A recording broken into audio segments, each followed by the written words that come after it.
पुराने जमाने की बात है। दो शातिर ठग थे जो छल प्रपंच से भोले भाले लोगों को धोखा देकर अपनी जीविका चलाते थे। उनमें से एक का नाम भूषण और दूसरे का नाम सुजान था। ये दोनों ठग अपनी चालाकी और कुटिलता में निपुण थे। वर्षों से वे मिलकर इस कृत्य को अंजाम दे रहे थे और अब तक कभी पकड़े नहीं गए थे। उनकी आदत थी कि वे अक्सर अपना ठिकाना बदलते रहते और नित्य नए लोगों को अपना शिकार बनाते। एक दिन वे दोनों एक नगर के पास पहुंचे और ठगी का नया षड्यंत्र रचने लगे। नगर के मार्ग में एक सघन जंगल पड़ता था। दोनों ठग उसी जंगल वाले रास्ते पर गए। भूषण, जो ठगी की नाटकीयता में निपुण था, अंधा बनने का बहाना करके रास्ते पर बैठ गया, जबकि सुजान जंगल के भीतर छिप गया। भूषण ने अपनी भूमिका शुरू की और मार्ग से गुजरने वालों से भीख मांगने लगा।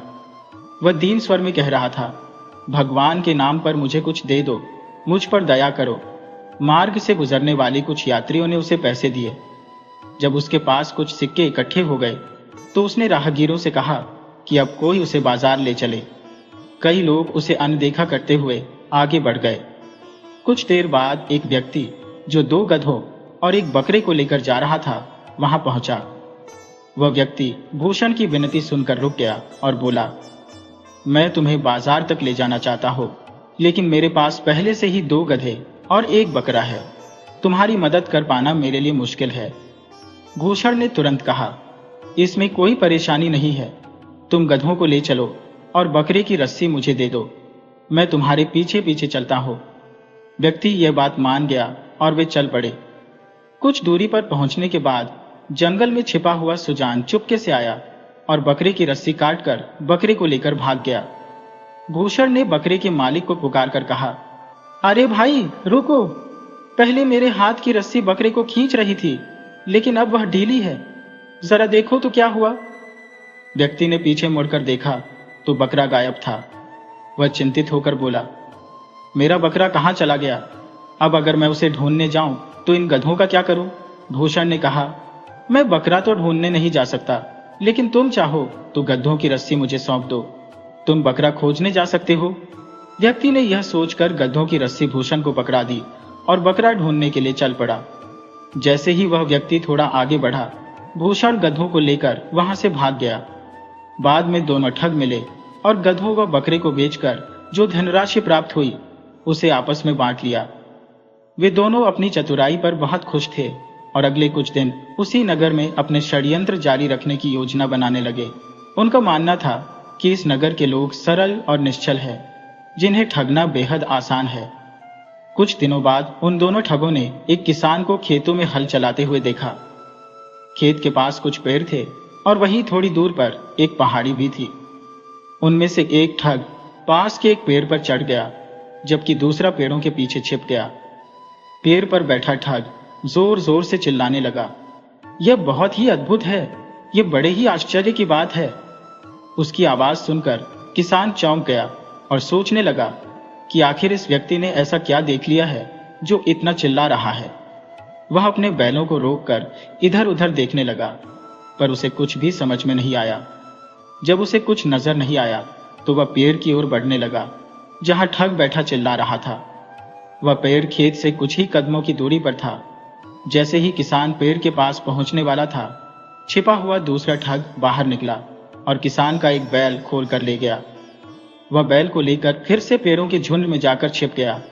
उधर किसान पेड़ के पास पहुंचकर ठग से पूछने लगा, भाई ऐसा क्या अद्भुत देख लिया जो इतना चिल्ला रहे हो? पेड़ पर बैठे ठग ने कहा, आश्चर्य की बात यह है कि तुम केवल एक बैल से हल चला रहे थे, यह कोई कम चमत्कार नहीं है।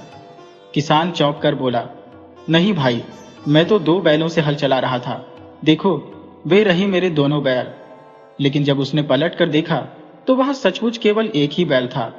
किसान परेशान होकर बोलने लगा, मेरा बैल कहां गया, मेरा बैल कहां गया, और उसे ढूंढने के लिए निकल पड़ा।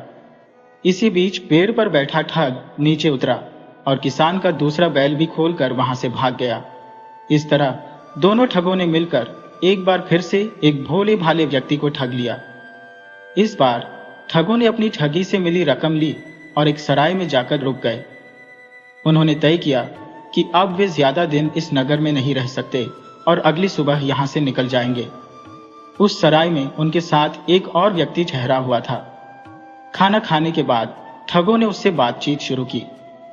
बातचीत के दौरान पता चला कि वह व्यक्ति एक घोड़ा व्यापारी का नौकर है।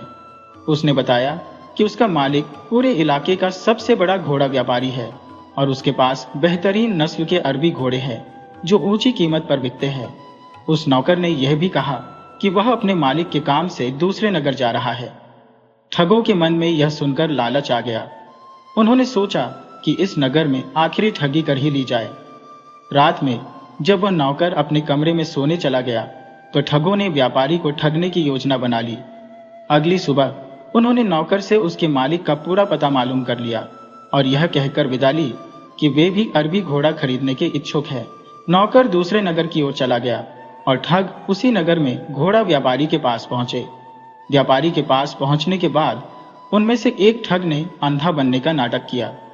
दूसरे ठग ने व्यापारी को बताया, यह मेरा अंधा भाई है, हम आपसे एक अरबी घोड़ा खरीदना चाहते हैं। व्यापारी ने उन्हें अपना सबसे खास और बहुमूल्य अरबी घोड़ा दिखाया। तब ठग ने कहा, मैं यह घोड़ा खरीदने से पहले इसकी सवारी करना चाहता हूं। मैं इसे कुछ दूर तक दौड़ाकर परखूंगा। जब तक मैं लौट कर आऊं, मेरा नेत्रहीन भाई आपके पास ही ठहरेगा। व्यापारी को इस बात से कोई आपत्ति नहीं हुई, लेकिन ठगों की धूर्त योजना यह थी कि घोड़े को परखने के बहाने ले जाने वाला ठग कभी वापस लौटकर नहीं आएगा और बाद में नेत्रहीन बना हुआ ठग भी उसे चकमा देकर भाग जाएगा। योजनानुसार एक ठग घोड़े पर सवार होकर उसे परखने के लिए निकल पड़ा।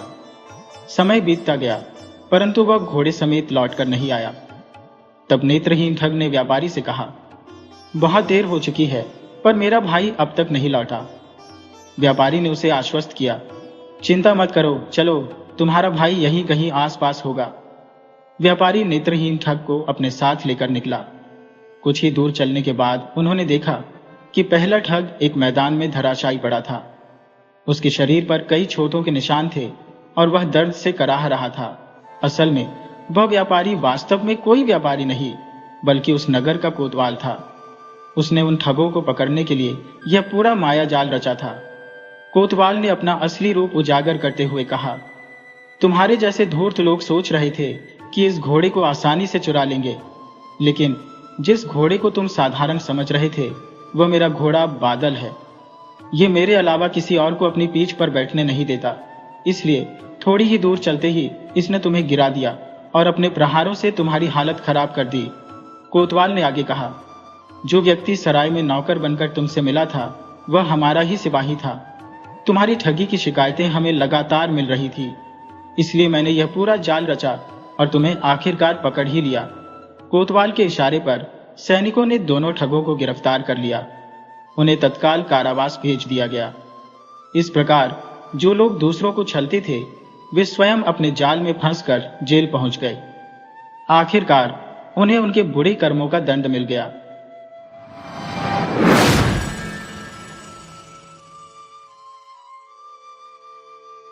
धन की सुरक्षा का कारण। गोनू झा मिथिला दरबार के विदूषक बनाए जाने से पहले विपन्न थे। उन्हें कोई पूछता नहीं था। जब वे मिथिला नरेश के प्रतिष्ठित दरबारी बन गए तो गांव में घोर लागय छी, पांव छूता हूं कहने वालों की कमी न रही। विवाह के बाद तो नाते रिश्तों की भी बाढ़ आ गई। कोई उनके ममहर से आता तो कोई बुआ के घर से। घर में आने जाने वालों की संख्या में लगातार वृद्धि हो रही थी। एक रात गोनू झा अपने बिस्तर पर पड़े पड़े अतीत की बातें याद कर रहे थे। पिता के मरने के बाद कितने बुरे दिन देखे थे उन्होंने। उन्हें याद आया कि मिथिला में एक बार अकाल पड़ा था और वे अपने अनुज भोनू को लेकर बाजार में मजदूरी करने के इरादे से गए थे। कहीं कोई काम नहीं मिला था और भोनू भूख से बिलबिला रहा था। अंत में उन्होंने भोनू को एक हलवाई की दुकान में भेजकर उसे भरपेट भोजन करवाया था और पैसे की मांग पर दुकानदार को झूठ बोलकर आफत में डाल दिया था कि भोनू खाने से पहले ही पैसा दे चुका है।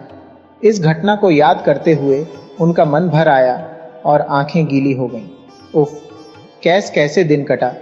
फिर भगवान की माया, दिन पलटे, भाग्य बदला।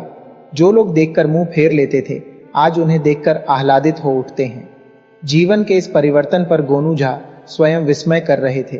कितना कुछ बदल गया है, पहले एक कटोरी दूध के लिए तरसते थे, आज बथान में दसियों गायें हैं। सोने के लिए कभी चिथड़ी सी चटाई थी, आज मेहमानों के लिए भी पलंग है।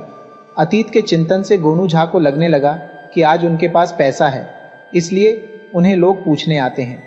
जब वे आर्थिक विपन्नता के शिकार थे तो कोई बासी रोटी भी देने के लिए तैयार नहीं था। समय कितना बदल गया। फटी हुई धोती की जगह आज छकछक रेशमी धोती में वे निकलते हैं।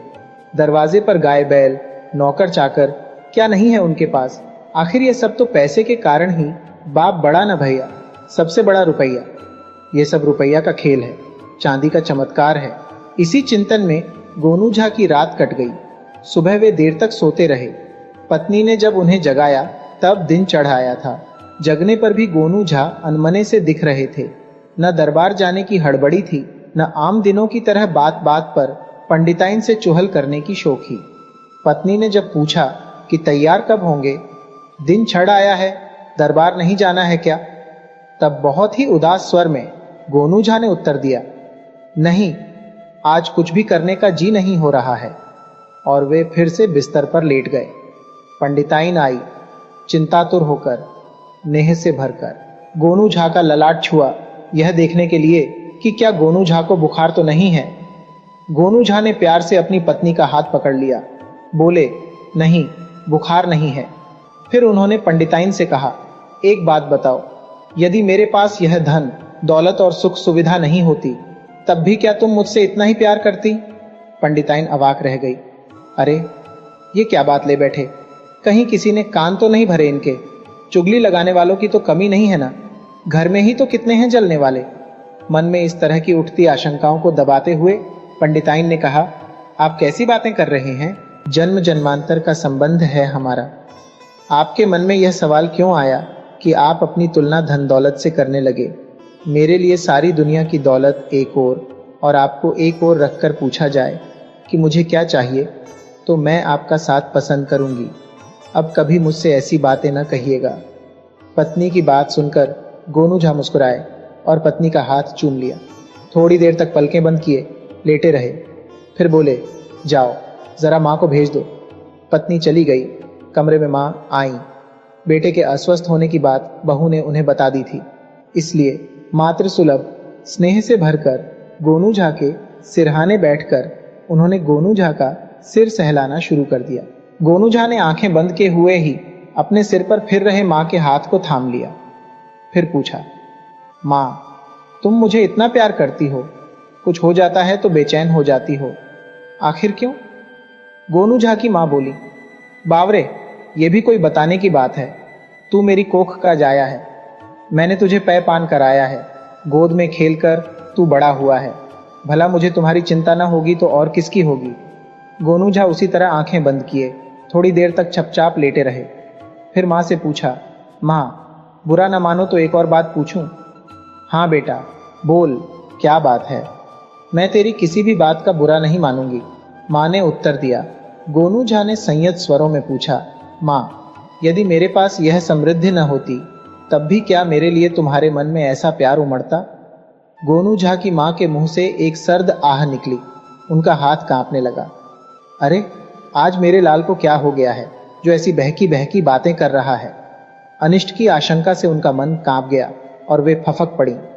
टप टप आंख से आंसू निकलकर गोनू झा के ललाट पर गिर पड़ा।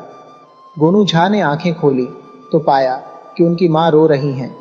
फिर भी उन्होंने अपनी संवेदनाओं पर काबू पाते हुए मां से कहा, मां, रो मत, मुझे बता, जब मेरे पास धन नहीं होता तब भी क्या तुम मुझसे इतना ही प्यार करती? मेरा मन यह जानने के लिए बेचैन हो रहा है कि दुनिया में जन का महत्व है या धन का। क्यों इतनी स्पर्धा है? क्यों इतना फरेब है? क्यों लोग दूसरों की तरक्की से जलते हैं? क्यों इतनी आपाधापी मची रहती है? क्यों, आखिर क्यों? तुम मुझे बचपन से अच्छी अच्छी बातें सिखाती रही हो। जब मेरा मन इन सवालों से विचलित हो रहा है, तब तुम ही बताओ ना माँ, कि मैं किससे जाकर पूछ? मेरी जन्मदाता भी तुम ही हो, ज्ञानदाता भी तुम ही हो, तुम्हारे सिवा मेरा गुरु कोई दूसरा नहीं है। गोनू झा भावातिरेक में बोलते गए। माँ की आंखें फिर भर आईं। अपने पुत्र के हृदय में उनके प्रति जो मान था, आज पहली बार इस तरह प्रकट हुआ था। उन्हें लगा कि गोनू आज भी बच्चा है, उनका प्यारा, लाडला, दुलारा बच्चा। स्नेह से गोनू झा के बालों को सहलाते हुए वे बोली, बेटा, मेरे लिए अब धन का क्या मोल, तू है तो संसार है। तेरी खुशियां देखते देखते ही आंखें बंद हों, यही अरमान लिए जीती हूं। फिर वे गोनू झा के सिर को चूमते हुए बोली, बेटा, इस तरह की बातें मत सोचा कर, इस तरह की बातों से विरक्ति पैदा होती है। अभी तू जवान है, जीवन के रंगों में रम, मत सोच मेरे लाल, कुछ मत सोच। गोनू झा थोड़ी देर तक बिस्तर पर लेटे रहे, पलकें मूंदे, मां के स्पर्श का सुख प्राप्त करते रहे। थोड़ी देर बाद उन्होंने कहा, जाओ मां, आराम करो, मुझे कुछ नहीं हुआ है। हाँ, जरा भोनू को भेज देना, काम है। मां को लगा गोनू झा पर उनकी बातों का असर हुआ है। वे संतोष से उठी और भोनू झा को भेज दिया। भोनू झा को भी जानकारी मिल चुकी थी कि आज भैया का स्वास्थ्य ठीक नहीं है, जिसके कारण वे दरबार नहीं गए हैं। मां ने जब उससे बताया कि जाओ, भैया बुला रहा है, तब भोनू झा तेजी से गोनू झा के पास आया। गोनू झा की आंखें बंद देखकर उसने सोचा, भैया शायद सो गए हैं। ऐसा सोचकर वह गोनू झा के पायताने में जाकर बैठ गया और धीरे धीरे उनके पांव दबाने लगा। गोनू झा ने बिना आंखें खोले भोनू झा से पूछा, भोनू, मेरे भाई, एक बात बता, यदि तुम्हारा भैया इतना संपन्न नहीं होता तब भी क्या तू मुझे इतना ही सम्मान देता? भोनू को लगा कि भैया को बंटवारे वाली बात शायद आज भी मन में बैठी हुई है। एक बार वह रूपलाल के बहकावे में आकर घर का बंटवारा करा लिया था, लेकिन यह तो भैया ही थे कि समझदारी से रूपलाल की चालों को मात दे दी थी और घर टूटने से बचा लिया था। भोनू झा का मन ग्लानि से भर उठा। उसने गोनू झा से कहा, भैया, पुरानी बातों को भूल जाओ, मैं आपका भोनू हूं, वही भोनू जिसे आप अपने कंधे पर बैठाकर घुमाते थे, वही भोनू जिसकी छोटी से छोटी इच्छा पूरी करने के लिए आप अपनी भी परवाह नहीं करते थे।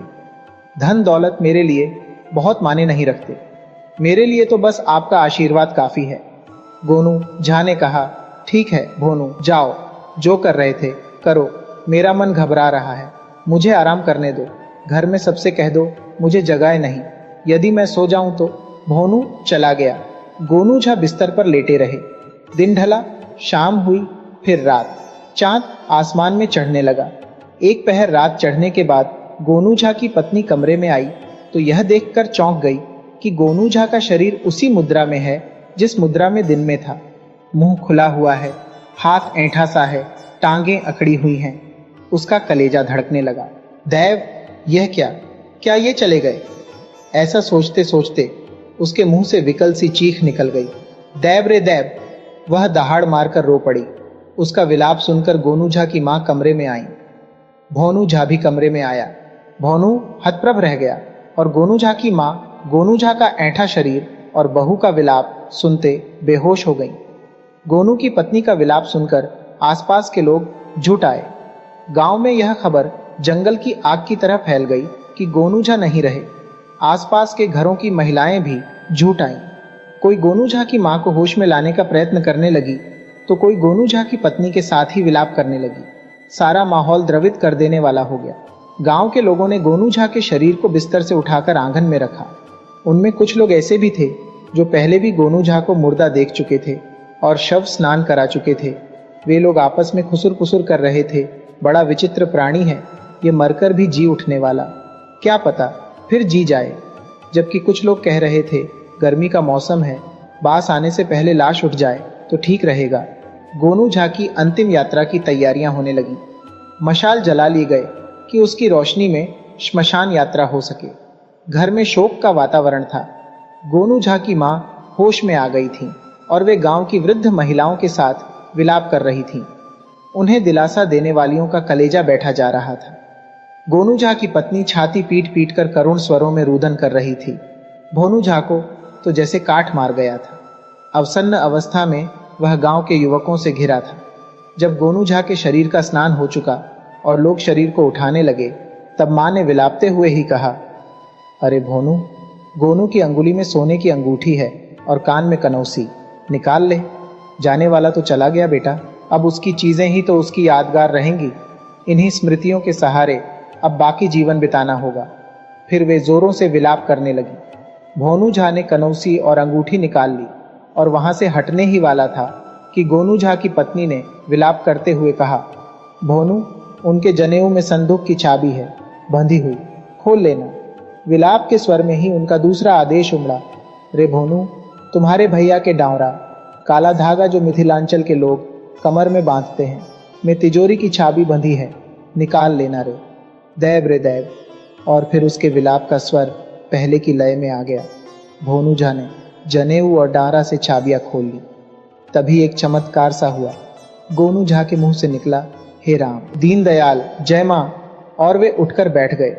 आंगन में मशाल के नीम उजाले में लोगों ने देखा, गोनू झा उठकर बैठ गए और पास में पड़े कपड़े से अपना तन ढंक लिया और अनजान बनते हुए बोले, क्या बात है, मैं आंगन में इस हाल में क्यों पड़ा हूं? यहां इतनी भीड़ क्यों है? किसी को कोई जवाब देते नहीं बना। सब अपने अपने घर की ओर चल पड़े, आपस में इस चमत्कार के बारे में बतियाते हुए। गोनू झा को जीवित देख उनकी मां और पत्नी का विलाप थम सा गया। वे ईश्वर के प्रति श्रद्धांत हो गईं कि गोनू झा का जीवन वापस हो गया है। उनकी सांसें लौट आई हैं। गोनू झा प्रसन्न चित्त वहां से उठे। भोनू झा ने उन्हें सहारा दिया तो भोनू के कंधे को प्यार से थपथपाते हुए उन्होंने कहा, मेरे भाई, निश्चिंत रहो, तुम्हारे भैया को कुछ नहीं होने वाला। जाओ भाभी से बोलो मेरे लिए भोजन परोस दे, मैं मुंह धोकर अभी आता हूं। गोनू झा की पत्नी ने खाना गर्म किया और प्यार से परोसा। जब गोनू झा खाने बैठे तो उनकी मां हाथ में पंखा लेकर उनके पास बैठी। उनकी पत्नी और भाई भोनू भी उनके पास आकर बैठे।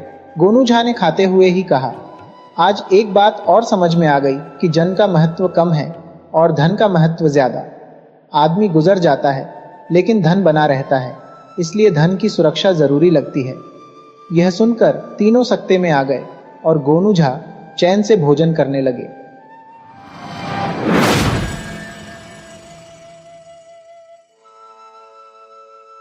तेंजिंग छोटा ही था जब उसका पिता घर छोड़कर निकल गया था।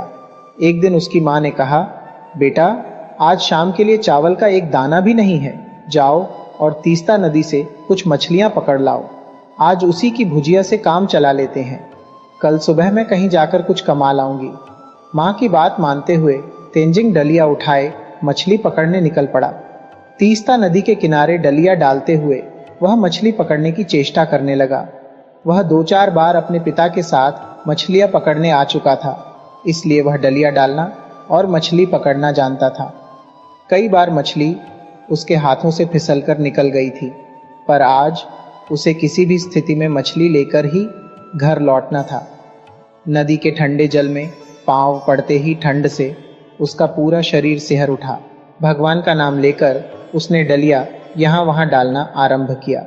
उसे डलिया के अंदर एकाध मछली के फंसने का अनुभव हुआ, लेकिन उसके छोटे हाथ उन्हें काबू में नहीं कर पाए।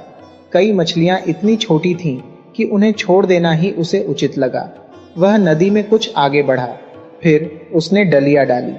वहां भी उसे छोटी मछली ही हाथ लगी, पर उसे अब मछली लिए घर लौटना था, इसलिए उन्हें अपनी टोकरी में डालने लगा। इन्हीं मछलियों में एक छोटी रंगीन मछली उसके हाथ लगी, जो अन्य से बिल्कुल भिन्न किस्म की थी। सुनहरा रंग, लाल आंखें और कई रंगों से भरी उसकी पूंछ। उसकी पूंछ ने उसका मन इतना मोह लिया कि उसे अपने घर में रखने की चाह हुई। वह लगातार उसकी सुंदरता को निहार रहा था और रंगीन मछली अपनी पूंछ हिला हिलाकर पानी में जाने की कोशिश करने लगी। मछली को टोकरी में डाले वह नदी से बाहर आया। यकायक उसके कानों में आवाज आई, मुझे छोड़ दो, मैं जीवन भर तुम्हारा उपकार नहीं भूलूंगी।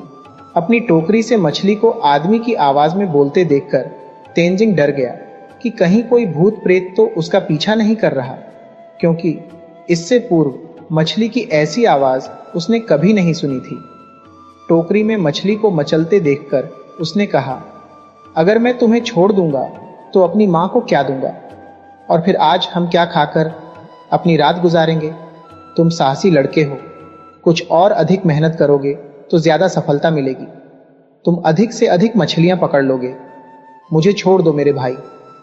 अगर मैं समय पर घर नहीं लौटी तो मेरे माता पिता बहुत परेशान हो जाएंगे, इसलिए मुझे छोड़ दो।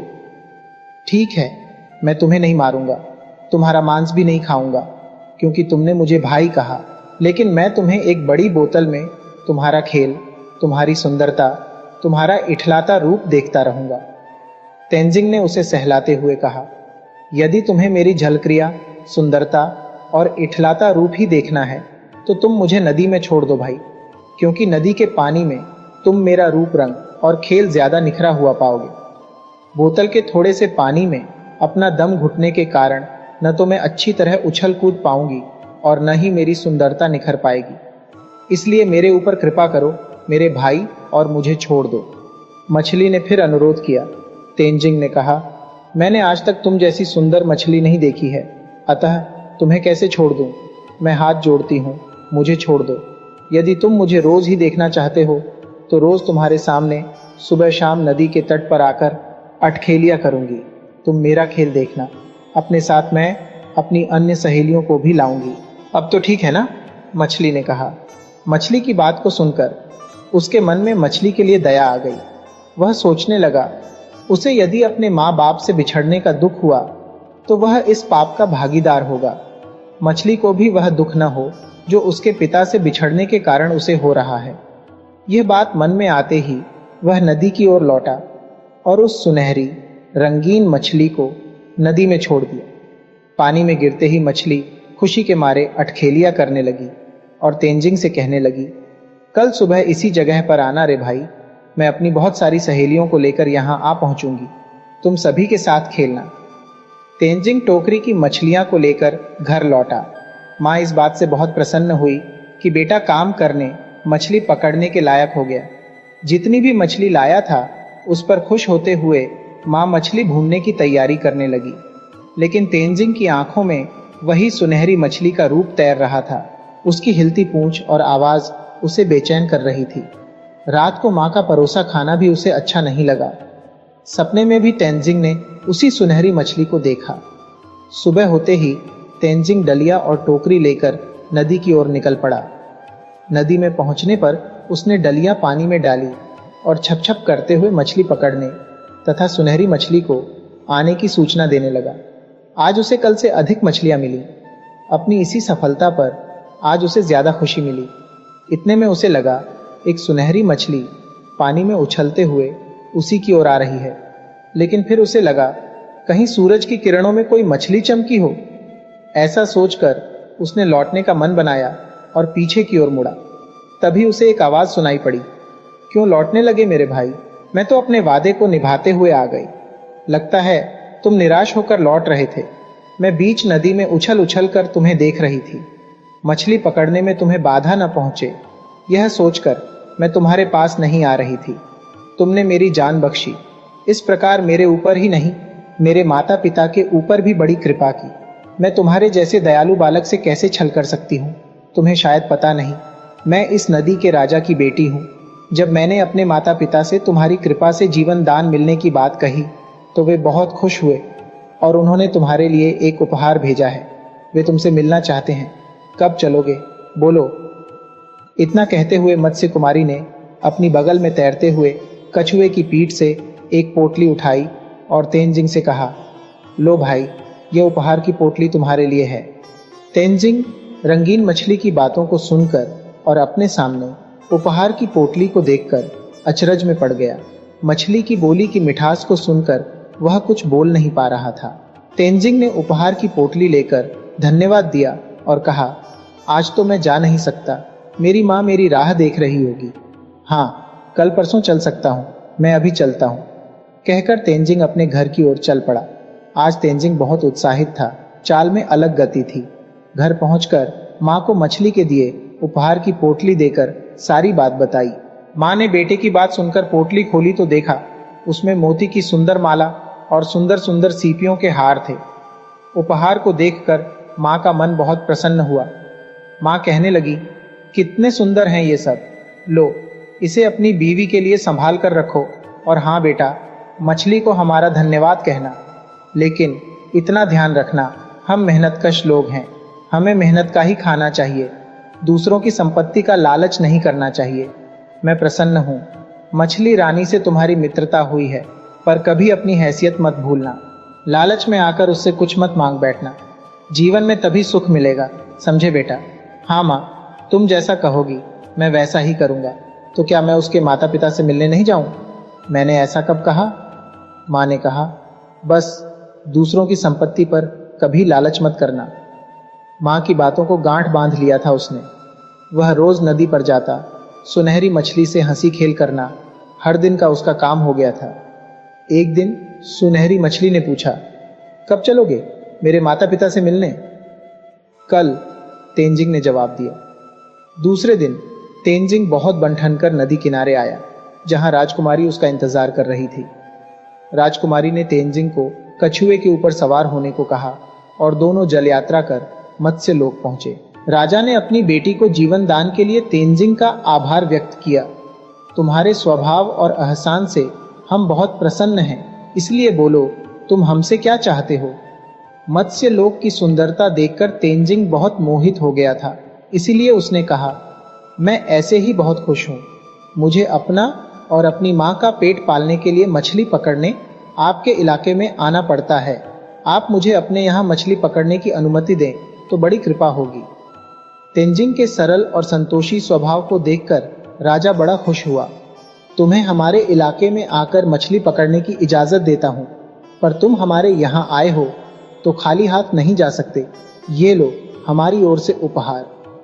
उपहार में मिले हीरे मोती लेकर तेंजिंग ने अपने घर लौटने की अनुमति मांगी। दिन भर काम के बोझ में थका हुआ भी एक बार वह राजकुमारी से मिलने अवश्य जाता।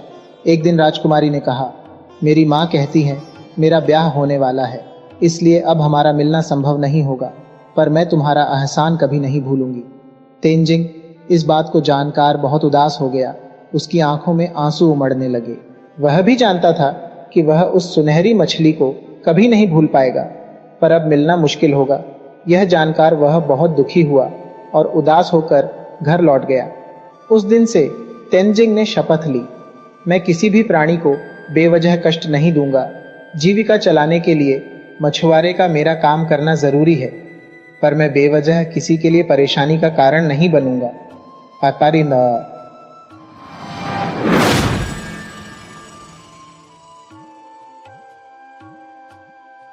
एक समय की बात है, एक गरीब जवान विधवा अपनी 3 बेटियों के संग एक छोटी सी कुटिया में रहती थी। उसे अपने गुजारे के लिए बहुत श्रम नहीं करना पड़ता था, क्योंकि उसके पास लाल रंग की एक गाय थी जिसका नाम लालमू था। गाय से उन्हें पीने को दूध दही मिलता और उसके गोबर का उपयोग खेतों में करते। रोजाना वह अपने घर के कार्यों को समेटने के बाद लालमू को लेकर जंगल में जाती।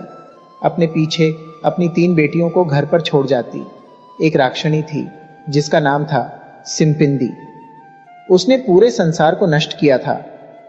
वह खून की प्यासी थी, इसलिए वह मानवों का शिकार करती और अपनी प्यास को तृप्त करती। दुनिया के लगभग सभी मानवों को मारकर वह खा चुकी थी। अब केवल विधवा स्त्री और उसकी 3 बेटियां ही रह गई थीं। उस सिम्पिंदी को मालूम हो गया था अब भी कुछ एक मानव जीवित रह गए हैं, इसलिए वह अब उन्हीं की शिकार करने का उपयुक्त अवसर खोज रही थी। अपनी जादुई शक्ति के सहारे वह विधवा स्त्री की झोंपड़ी की ओर चल पड़ी। सिम्पिंदी को मालूम था कि परिवार का गुजारा एक गाय के सहारे ही चलता है, इसलिए परिवार के सदस्यों से पूर्व उस गाय को खत्म करना होगा। उसके गम में आधे तो वे ऐसे ही मर जाएंगे। अगली रोज जब गाय जंगल में चरने गई तो वहीं खो गई। जिसे खोजते हुए विधवा स्त्री जंगल में गई। गाय को खोजते हुए वह जंगल के बीचों बीच पहुंच गई। उस घने जंगल में पहुंचकर उसे डर भी बहुत लगा।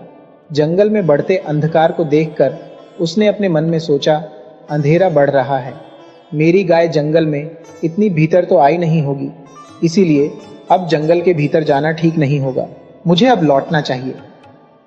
लेकिन लौटने के ख्याल मात्र से उसे लगा, गाय के बिना लौटना तो उसके लिए बहुत सारे संकट को बुलाने जैसा है।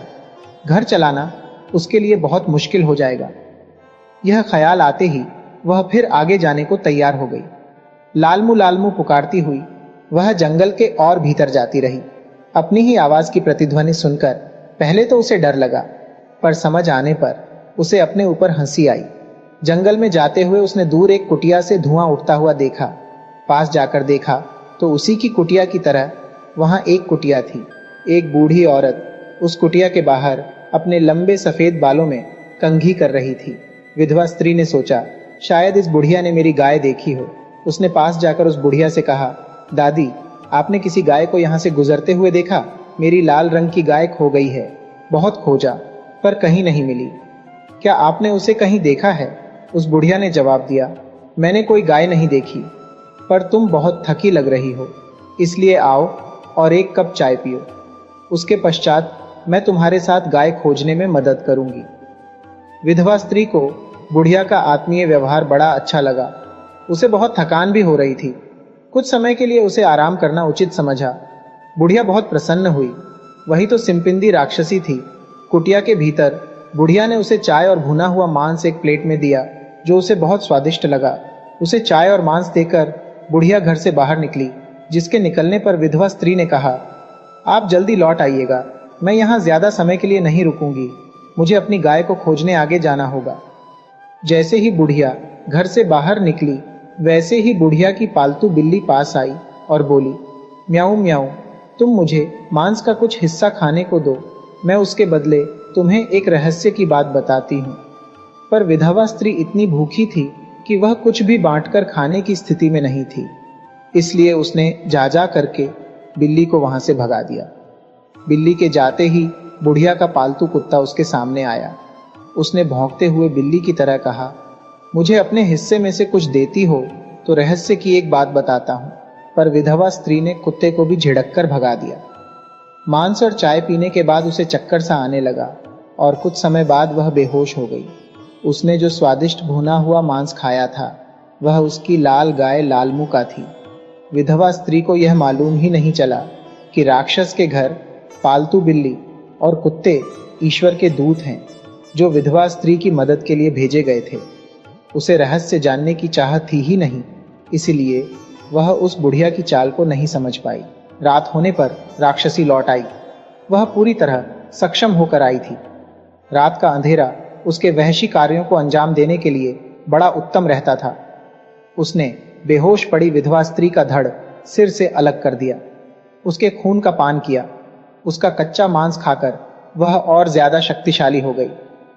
उसने यह निर्णय लिया कि वह किसी भी स्थिति में मानव जाति का अंत करके रहेगी। उसे मालूम था अब पूरी दुनिया में मानव जाति के नाम पर इस विधवा की 3 बेटियां ही रह गई हैं, जिन्हें जल्द मुझे अपना शिकार बनाना है। अपनी मां के न लौटने से तीनों बेटियां बहुत परेशान हो गईं।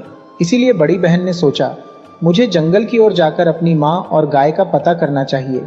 इसलिए अपनी दोनों बहनों को छोड़कर वह जंगल की ओर बढ़ी। जंगल में जाते हुए उसी बुढ़िया की कुटिया से गुजरते हुए उसने उस बुढ़िया से पूछा, दादी दादी, आपने मेरी मां और एक लाल गाय देखी है? बुढ़िया ने कहा, नहीं, मैंने कोई गाय और तुम्हारी मां को नहीं देखा है, पर तुम बहुत थकी लग रही हो। यहाँ कुटिया में आओ, मेरे साथ चाय पियो और फिर हम साथ साथ मिलकर तुम्हारी मां और गाय को खोजेंगे। बड़ी बेटी बुढ़िया के इस सौम्य व्यवहार को देखकर बहुत प्रभावित हुई और उसके पास चली आई। उसे भी चाय के साथ वैसा ही भुना हुआ मांस का एक प्लेट दिया। उसके साथ भी वही सब हुआ जैसे उसकी मां के साथ हुआ। अगली रोज मझली बहन अपनी मां, बड़ी बहन और गाय को खोजने चल पड़ी। उसे भी जंगल में वही बुढ़िया मिल गई।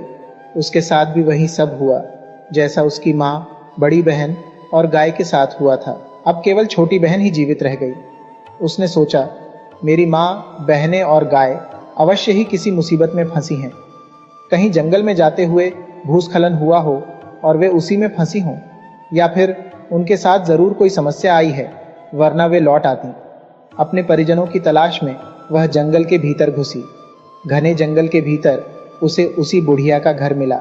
उसने रोने के अंदाज में पूछा, दादी, आपने मेरी माँ, मेरी बहनों को देखा है? मैं अपनी गाय को भी खोज रही हूँ। मेरे परिजन कई रोज से घर नहीं लौटे हैं। आपने किसी को भी यहाँ आसपास देखा है? राक्षस जानती थी यही अंतिम मानव जाति है जो जीवित है। उसने कहा, मेरे प्यारे बच्चे, मैंने तुम्हारी माँ, बहन और गाय किसी को भी नहीं देखा है। शायद इस घने जंगल में तुम्हारे अपने जन कहीं खो गए हैं। यह भी हो सकता है उन्हें जंगली जानवर खा गए हों। उन्हें खोजने में मैं तुम्हारी मदद करूंगी, पर आओ, आकर मेरे संग चाय पियो। तुम बहुत थकी हुई लग रही हो। उसे भी वही चीजें परोसी गईं। खाना परोसकर बुढ़िया बाहर चली गई। उसको परोसा गया मांस उसकी मझली बहन का था। माँ और बहनों से अलग होने के बाद उसका जी किसी भी काम में नहीं लग रहा था। खाने पीने की चाह भी नहीं रह गई थी, इसलिए बुढ़िया के द्वारा परोसे गए भोजन को उसने हाथ तक नहीं लगाया, बल्कि वह दूर अलग थलग बैठी रही। उसी समय कुत्ते और बिल्ली वहां प्रकट हुए। उन्होंने कहा, हे लड़की, अगर तुम हमें खाने को मांस देती हो तो हम तुम्हें एक रहस्य की बात बताएंगे। छोटी बेटी ने कहा, मुझे खाने को कुछ नहीं चाहिए, तुम्हें जो खाना है खाओ, पर बताओ कि रहस्य की बात क्या है। इतना सुनना भर था कि बिल्ली और कुत्ते ने कहा, तुम यहाँ एक क्षण के लिए भी मत रुको, यहाँ से जितना जल्द हो सकता है चली जाओ। ये बुढ़िया राक्षसी है, इसी ने तुम्हारी गाय को मारा और यही तुम्हारी माँ बहनों की कातिल है। तुम्हें जो मांस परोसा गया है यह तुम्हारी अपनी मझली बहन का है। अब केवल अकेले तुम ही एकमात्र मानव बची हो जिसे खत्म करके राक्षसी अपनी दुनिया बसाना चाहती है। इसलिए यहाँ से भाग जाओ और मानव नस्ल की रक्षा करो, वरना सब समाप्त हो जाएगा। भयभीत छोटी बेटी को कुछ समझ नहीं आया। उसने कहा, मैं यहाँ से कैसे भाग सकती हूँ? मैं तो अभी बच्ची हूँ, मेरे थके पैर दौड़ने में, मेरी सहायता करने में असमर्थ हैं। मैं क्या करूँ? मैं वैसे भी बहुत थकी हुई हूँ, दिन भर यहाँ पहुँचने के लिए चली हूँ, इसलिए मेरे पैर टूटने को हैं। राक्षसी मुझे बड़ी आसानी से पकड़ लेगी, अब मैं क्या करूँ? कुत्ते और बिल्ली ने कहा, तुम यहाँ से भागो और तुम्हें चिंता करने की जरूरत नहीं है, हम तुम्हारी रक्षा करेंगे। मानव नस्ल की रक्षा करने के लिए हमने कुत्ते और बिल्ली का जन्म लिया है। यहाँ तुम्हारे लिए 3 जादुई चीजें हैं, कंघी, लकड़ी का कोयला और सफेद पत्थर। इनकी सहायता से तुम भागने में कामयाब होगी। जब तुम भागते हुए पहले पहाड़ को पार करोगी, तब तुम इस कंघी को वहां छोड़ जाना। जब दूसरे पहाड़ पर पहुंचो तो लकड़ी का कोयला और तीसरे पहाड़ पर तुम सफेद पत्थर को छोड़ देना। तीसरे पहाड़ को पार करने के बाद तुम्हें एक बड़ी नदी मिलेगी जो चौथे पहाड़ के नीचे बह रही होगी। वहां तुम्हारे पूर्वजों का वास स्थान है, वे तुम्हारी अवश्य कोई मदद करेंगे। नदी पार करना तुम्हारे लिए आसान नहीं है, ऐसे में अपने पूर्वजों से कोई सहायता मांग सकती हो। अब तुम यहाँ से जल्दी जाओ, किसी भी समय बुढ़िया लौट सकती है। हमने जो भी हिदायतें दी हैं उनको स्मरण रखना। तुम्हारा भला हो, हमारा आशीर्वाद तुम्हारे साथ है। कहकर कुत्ते बिल्ली वहां से चले गए। लड़की को बहुत हिचकिचाहट हुई, पर उनके समझाने पर वह आगे बढ़ी। पहले पहाड़ को पार करते हुए उसने कंघी को वहां छोड़ दिया। राक्षसी उसके पीछे दौड़ी आ रही थी, तब तक लड़की दूसरे पहाड़ पर चढ़ चुकी थी। राक्षसी के लंबे घने बाल कंघी में उलझ गए, जिसके कारण वह कांटों से भरी झाड़ी में फंस गई। उसे अपने शरीर पैरों में फंसे कांटों को निकालने में काफी समय लग गया। दूसरे पहाड़ पर लकड़ी का कोयला छोड़ दिया। जैसे ही राक्षसी ने दूसरे पहाड़ पर कदम रखा, वहां आग लगने लगी, जिसको शांत होने तक राक्षसी को इंतजार करना पड़ा। उस बीच छोटी बेटी तीसरे पहाड़ पर पहुंच चुकी थी, जहां उसने सफेद पत्थरों को रख दिया और स्वयं बड़ी नदी की तरफ बढ़ गई। जैसे ही राक्षसी वहां पहुंची, छोटे पत्थर बड़े बड़े पहाड़ में तब्दील हो गए। लेकिन राक्षसी बहुत शक्ति समर्थ होने के कारण बड़ी आसानी से उसको पार कर गई, जिसे देखकर छोटी बेटी घबरा गई। उसके छोटे छोटे पैर अब तक बहुत थक चुके थे। छोटी बेटी को नदी पार करने में मदद की जरूरत हुई। वह तुरंत नदी के सामने घुटनों के बल बैठ गई और मधुर स्वर में प्रार्थना करने लगी। नदी पार करने के लिए अपने पुरखों से सहायता मांगने लगी। उसके 3 बार निवेदन करने से नदी ने सहायता के लिए लोहे की रस्सी भेजी, जिसे पकड़कर उसने नदी को पार किया, जबकि सिंपिंदी राक्षसी उसके बहुत करीब पहुंच चुकी थी। राक्षसी जब नदी में पहुंची तो उसने भी उस लड़की की भांति गाकर प्रार्थना करना शुरू किया, पर जहां लड़की ने प्रार्थना में सहायता के लिए लोहे की रस्सी मांगी, वहीं राक्षसी ने बाजरे के आटे की बनी रस्सी की मांग की। रस्सी उसकी मदद के लिए आई भी, परंतु उसे पकड़कर जैसे ही उस पार जाने को तैयार हुई कि वह टूटकर नदी में गिर गई, जहां डूबकर राक्षसी की मौत हो गई और अंतिम मनुष्य नस्ल की लड़की बची रह गई। उसी से मानव सृष्टि की संकल्पना मूर्त रूप में मिलती है और राक्षस जाति अपने जिस मकसद को लेकर आगे बढ़ रही थी, उसमें उनको सफलता नहीं मिली। कहा जाता है कि मानव और दानव के मध्य काफी संघर्ष हुआ, जिसमें अंततः सफलता मनुष्य को मिली।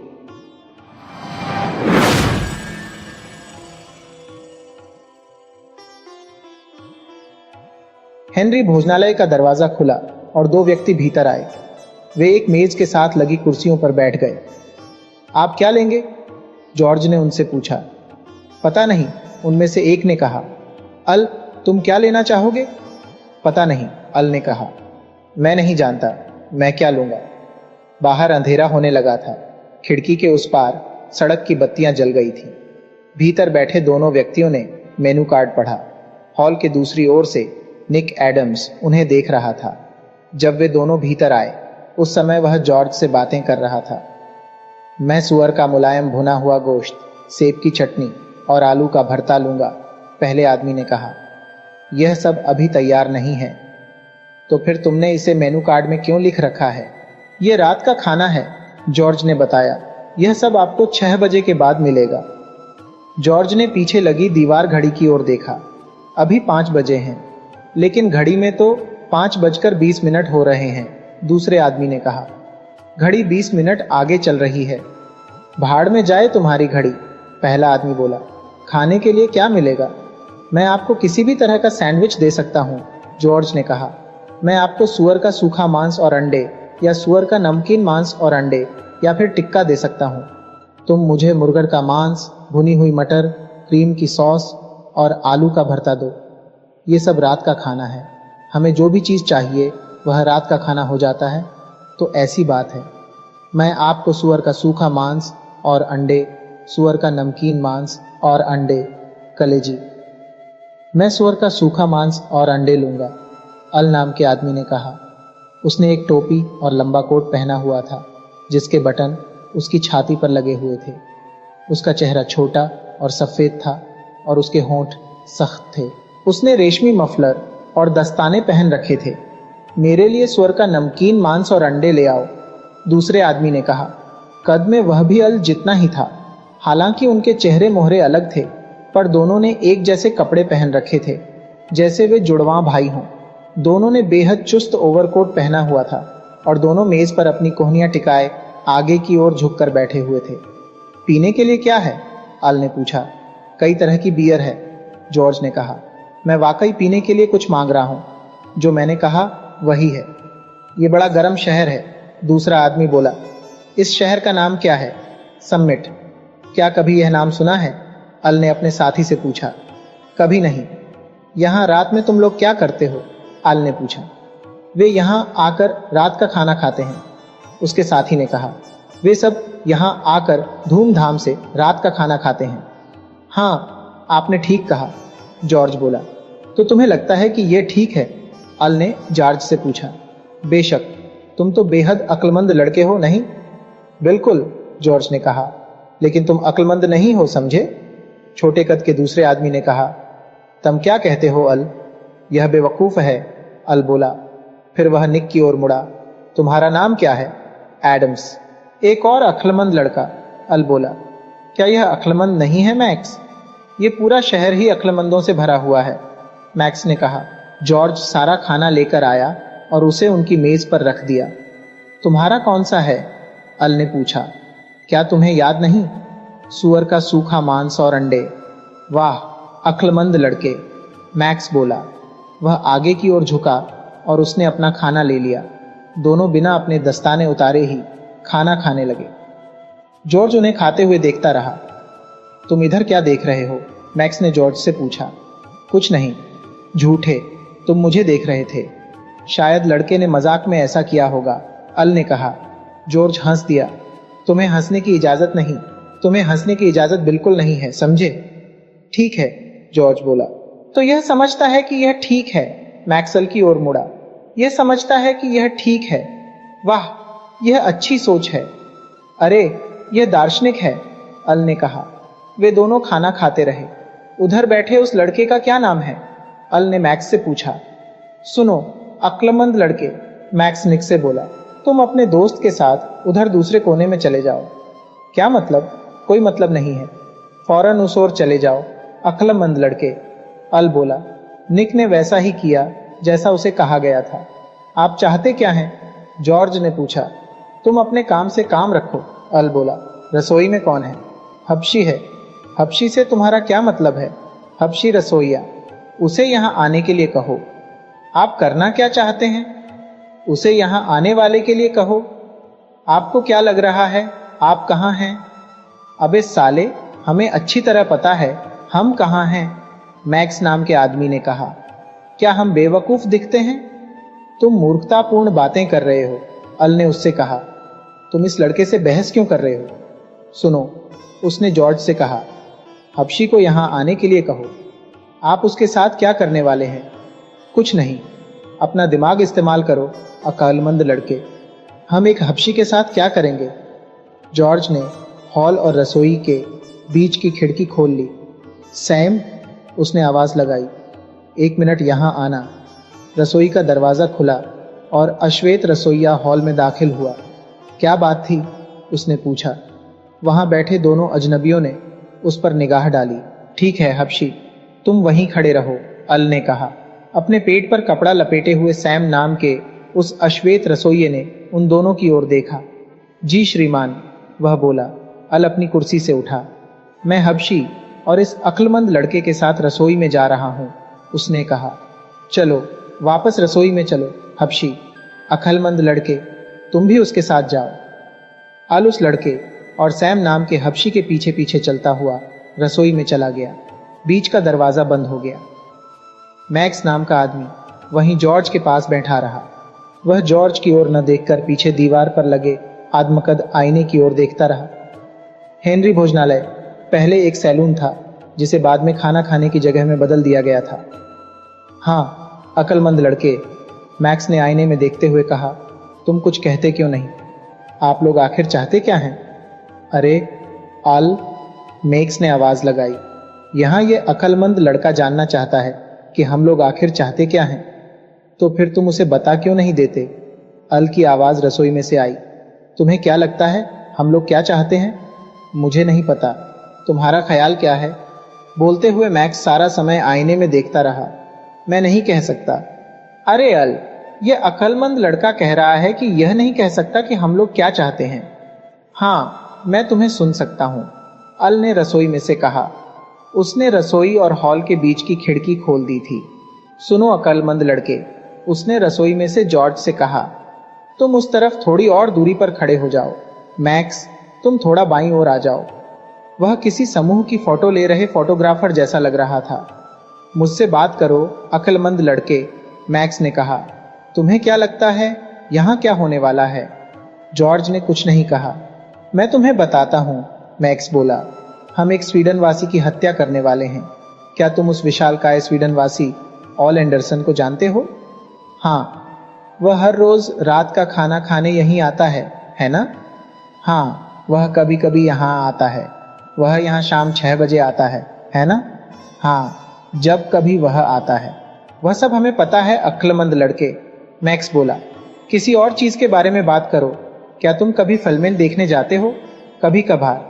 तुम्हें ज्यादा फिल्में देखनी चाहिए। तुम्हारे जैसे अक्लमंद लड़के के लिए फिल्में देखना अच्छा रहेगा।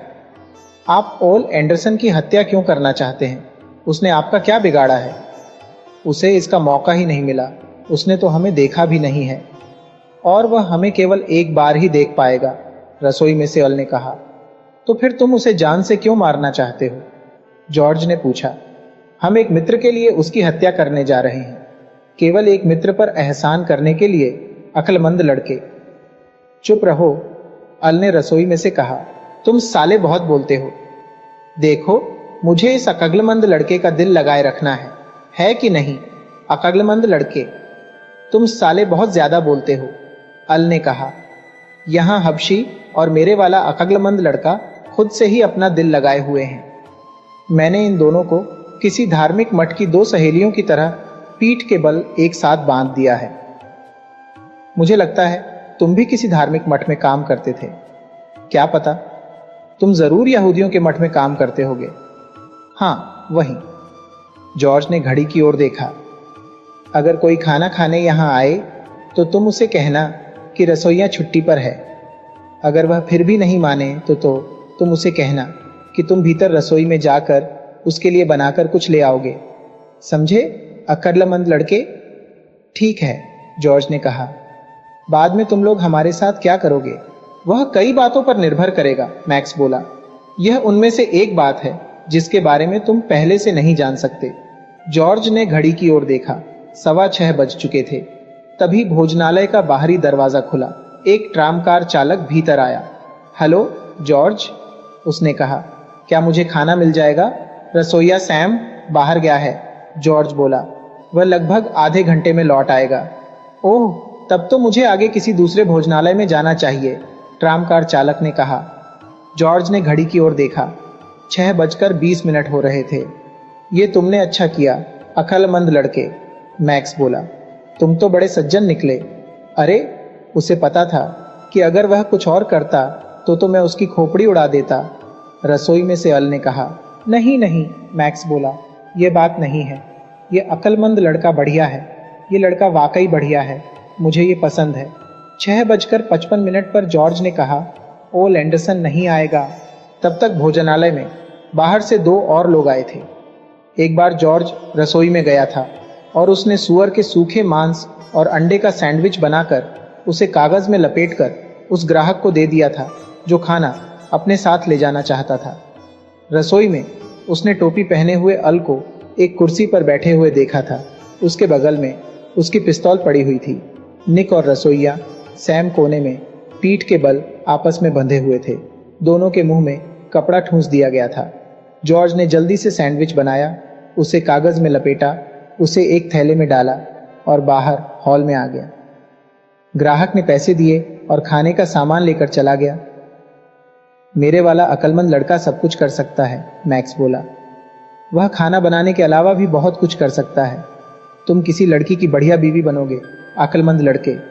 अच्छा, जॉर्ज ने कहा। आपका मित्र ओल एंडरसन अब नहीं आएगा। चलो उसे 10 मिनट और देते हैं, मैक्स बोला। मैक्स आईने और घड़ी की ओर देखता रहा। घड़ी ने 7 और फिर 7:05 बजाए। चलो अल, मैक्स ने कहा, हमें चलना चाहिए, वह नहीं आएगा। अरे, उसे 5 मिनट और देते हैं, अल ने रसोई में से कहा। उन 5 मिनटों में एक और व्यक्ति भोजनालय में आया और जॉर्ज ने उसे बताया कि रसोइया बीमार हो गया था। तो तुम दूसरे रसोइये का बंदोबस्त क्यों नहीं करते? उस आदमी ने नाराज होकर कहा। क्या तुम भोजनालय नहीं चला रहे? यह कहकर वह बाहर चला गया। चलो अल, चलते हैं, मैक्स ने दोबारा कहा। इन 2 अक्लमंद लड़कों और इस हबशी का क्या करें? इन्हें छोड़ दो। क्या तुम्हें ऐसा लगता है? हाँ, अब हमें इससे कोई लेना देना नहीं। मुझे ये पसंद नहीं, अल बोला। यह बेढंगा तरीका है। तुम बहुत बोलते हो। अबे छोड़ यार, हमें अपना दिल भी तो लगाए रखना है कि नहीं? कुछ भी हो, तुम बहुत बोलते हो, अल ने कहा। वह रसोई में से बाहर हॉल में आ गया। उसके चुस्त ओवरकोट की जेब में से उसकी पिस्तौल का उभार साफ नजर आ रहा था। उसने अपने दस्ताने वाले हाथों से उस उभार को ठीक किया। फिर मिलेंगे अक्लमंद लड़के, उसने जॉर्ज से कहा। तुम बेहद किस्मत वाले हो। हाँ, ये सच्ची बात है, मैक्स बोला। तुम्हें तो घुड़दौड़ पर पैसा लगाना चाहिए, अक्लमंद लड़के। फिर दोनों भोजनालय के मुख्य द्वार से बाहर निकल गए। जॉर्ज उन्हें सड़क पार करते हुए देखता रहा। अपने चुस्त ओवरकोटों और टोपियों में वे दोनों किसी नाटक कंपनी के पात्रों जैसे लग रहे थे। जॉर्ज भीतर रसोई में गया और उसने निक और रसोइये सैम को बांधने वाली रस्सी खोल दी। अब मुझे इस सब से कोई लेना देना नहीं, रसोइया सैम बोला। मुझे इस सब से कोई लेना देना नहीं। निक भी खड़ा हो गया। इससे पहले कभी भी उसके मुंह में कपड़ा नहीं ठूंसा गया था। मैं कहता हूं, वह बोला। क्या बेहूदगी थी यह? वह शेखी बघार कर इस घटना के बुरे अनुभव से उबर जाना चाहता था। वे ओल एंडरसन की हत्या करने वाले थे, जॉर्ज ने कहा। जब ओल खाना खाने यहां आते तो वे दोनों उन्हें गोली मार देते। ओल एंडरसन? हाँ। रसोइया अपने अंगूठे से अपने मुंह के किनारों को महसूस कर रहा था। वे दोनों चले गए? उसने पूछा। हाँ, जॉर्ज बोला। वे दोनों जा चुके हैं। मुझे ये बिल्कुल अच्छा नहीं लगा, रसोइये ने कहा। मुझे ये सब बिल्कुल अच्छा नहीं लगा। सुनो, जॉर्ज ने निक से कहा, तुम्हें जाकर ओल एंडरसन को यह सब बता देना चाहिए। ठीक है, लेकिन अगर तुम नहीं जाना चाहते तो मत जाओ, जॉर्ज बोला। इस लफड़े में पड़ने से तुम्हारा कोई फायदा नहीं होगा। रसोइये सैम ने कहा, तुम इस सब से अलग रहो। मैं जाकर उनसे मिलूंगा, निक ने जॉर्ज से कहा। वे कहाँ रहते हैं? रसोइया मुड़ गया। किशोरों की उम्र में लड़के क्या करना चाहते हैं उन्हें जैसे सब पता होता है। उसने कहा, वे हर्ष के मकान में रहते हैं। जॉर्ज ने निक से कहा, मैं वहां जाऊंगा। बाहर सड़क की बत्तियों की रोशनी पेड़ों की बिन पत्तियों वाली टहनियों के बीच से चमकती दिखाई दे रही थी। निक कारों के पहियों के निशान से भरी सड़क के किनारे किनारे चलता रहा। अगली बत्ती के पास वह साथ वाली गली में मुड़ गया। 3 मकानों के बाद हर्ष का मकान था। निक ने 2 सीढ़ियां चढ़कर दरवाजे पर लगी घंटी बजाई। एक महिला ने दरवाजा खोला। क्या ऑल एंडरसन घर पर हैं? क्या तुम उनसे मिलना चाहते हो? हाँ, यदि वे भीतर हैं तो। निक उस महिला के पीछे पीछे कुछ और सीढ़ियां चढ़कर एक गलियारे के अंत में आ गया। महिला ने एक दरवाजा खटखटाया। कौन है? कोई आपसे मिलने आया है, श्री एंडरसन? मैं निक एडम्स हूं, भीतर आ जाओ। दरवाजा खोलकर निक भीतर कमरे में चला गया। ऑल एंडरसन बाहर जाने वाले कपड़े पहनकर बिस्तर पर लेटे हुए थे। वे अपने जमाने में एक नामी मुक्केबाज थे और अब भी बिस्तर से ज्यादा लंबे चौड़े थे। उन्होंने अपने सिर के नीचे 2 तकिए लगा रखे थे। उन्होंने निक की ओर नहीं देखा। क्या बात थी? उन्होंने पूछा। मैं हेनरी भोजनालय में था, निक ने कहा, और 2 लोग वहां आए। उन्होंने मुझे और रसोइये को बांध दिया और वे आपकी हत्या कर देने वाले थे। निक को यह कहते समय अपनी बात मूर्खतापूर्ण लगी। ऑल एंडरसन ने कुछ नहीं कहा। उन्होंने हमें रसोई में ले जाकर बांध दिया, निक बोलता रहा। वे आपको तब मार देने वाले थे जब आप रात का खाना खाने वहां आते। ऑल एंडरसन दीवार की ओर देखते रहे और चुप रहे। जॉर्ज ने सोचा कि मुझे यहां आकर आपको सब कुछ बता देना चाहिए। मैं इसके बारे में कुछ भी नहीं कर सकता, ऑल एंडरसन ने कहा। मैं आपको उनका हुलिया बताता हूं। मैं उनका हुलिया नहीं जानना चाहता, ऑल एंडरसन ने कहा। उन्होंने दीवार की ओर देखा। यहां आकर मुझे यह सब बताने के लिए शुक्रिया। ठीक है श्रीमन। निक ने उस लंबे चौड़े आदमी को बिस्तर पर लेटे हुए देखा। क्या आप इसके बारे में जाकर पुलिस से नहीं मिलना चाहते? नहीं, ऑल एंडरसन ने कहा। इससे कोई फायदा नहीं होगा। क्या मैं इस बारे में किसी भी तरह से आपकी कोई मदद कर सकता हूं? नहीं, तुम मेरी कोई मदद नहीं कर सकते। शायद वे दोनों मजाक कर रहे थे। नहीं, वह कोई मजाक नहीं था। ऑल एंडरसन ने दीवार की ओर करवट ले ली। दरअसल बात यह है कि उन्होंने दीवार की ओर मुंह किए हुए ही कहा, मैं बाहर जाने के बारे में अपना मन नहीं बना पा रहा हूं। आज मैं सारा दिन कमरे में ही रहा हूं। क्या आप इस शहर से बाहर कहीं और नहीं जा सकते? नहीं, ऑल एंडरसन ने कहा। अब मैं और नहीं भाग सकता। अब कुछ नहीं किया जा सकता। उन्होंने दीवार की ओर देखा। क्या आप अपने बचने का कोई उपाय नहीं कर सकते? नहीं, मैं गलत जगह पर फंस गया। वे उसी सपाट स्वर में बोल रहे थे। अब पूछ करने की जरूरत नहीं। थोड़ी देर बाद मैं बाहर जाने के बारे में अपना मन बना लूंगा। तब तो मुझे जॉर्ज के पास लौट जाना चाहिए, निक ने कहा। फिर मिलेंगे, ऑल एंडरसन ने कहा। उन्होंने निक की ओर नहीं देखा। यहां आने के लिए शुक्रिया। निक कमरे से बाहर निकल गया। दरवाजा बंद करते समय उसने बाहर जाने वाले कपड़े पहनकर बिस्तर पर लेटे हुए ऑल एंडरसन को देखा, जो दीवार को घूर रहे थे। वे सारा दिन कमरे में ही रहे हैं। सीढ़ियां उतरने पर मकान मालकिन ने निक से कहा, श्री एंडरसन, पतझड़ के इतने खूबसूरत दिन आपको बाहर घूमकर आना चाहिए। मैंने उनसे कहा भी, लेकिन उनका बाहर जाने का मन ही नहीं था। जी हाँ, वे बाहर घूमने नहीं जाना चाहते। मुझे अफसोस है कि वे ठीक महसूस नहीं कर रहे, महिला ने कहा। वे बहुत अच्छे आदमी हैं। क्या तुम जानते हो, वे पेशेवर मुक्केबाज थे। हाँ, मैं जानता हूं। तुम यह बात नहीं जान पाओगे, लेकिन उनके चेहरे से पता चल जाता है, महिला ने कहा। वे दोनों मुख्य दरवाजे के पास खड़े होकर बातें करते रहे। वे बेहद विनम्र हैं। खैर, शुभ रात्रि, श्रीमती हर्ष, निक ने कहा। मैं श्रीमती हर्ष नहीं हूं, महिला ने जवाब दिया। वे इस जगह की मालकिन हैं। मैं केवल उनके लिए इस जगह की देखभाल करती हूं। मैं श्रीमती बेल हूं। ठीक है, शुभ रात्रि, श्रीमती बेल। शुभ रात्रि, महिला ने जवाब दिया। निक अंधेरी गली को पार करके मुख्य सड़क की रोशनी में लौट आया। फिर वह कार के टायरों के निशानों के बगल में चलते हुए हेनरी भोजनालय पहुंच गया।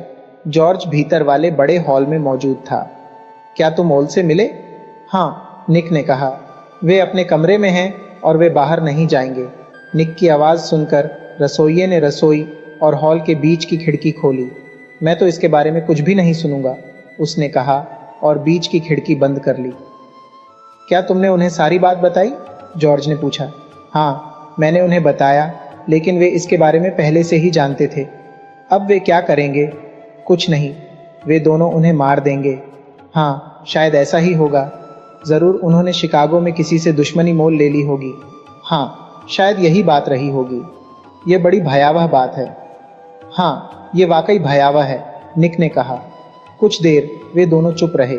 जॉर्ज ने एक गीला कपड़ा लेकर पास की मेज को पोंछ दिया। पता नहीं उन्होंने क्या किया होगा, किसी को धोखा दिया होगा। वे लोग इसी के लिए हत्याएं करते हैं। मैं यह शहर छोड़कर कहीं बाहर चला जाऊंगा, निक ने कहा। ठीक है, जॉर्ज ने कहा, ऐसा करना ही ठीक होगा। मैं तो यह सोचकर ही कांप जाता हूं कि कमरे में बिस्तर पर पड़े श्री ओल को सब पता है कि हत्यारे उनकी हत्या कर देंगे। ये एक भयानक जानकारी है। खैर, जॉर्ज बोला, बेहतर होगा कि तुम इसके बारे में सोचो ही नहीं।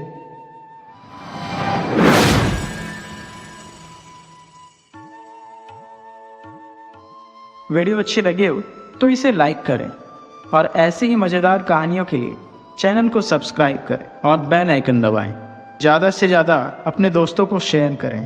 धन्यवाद।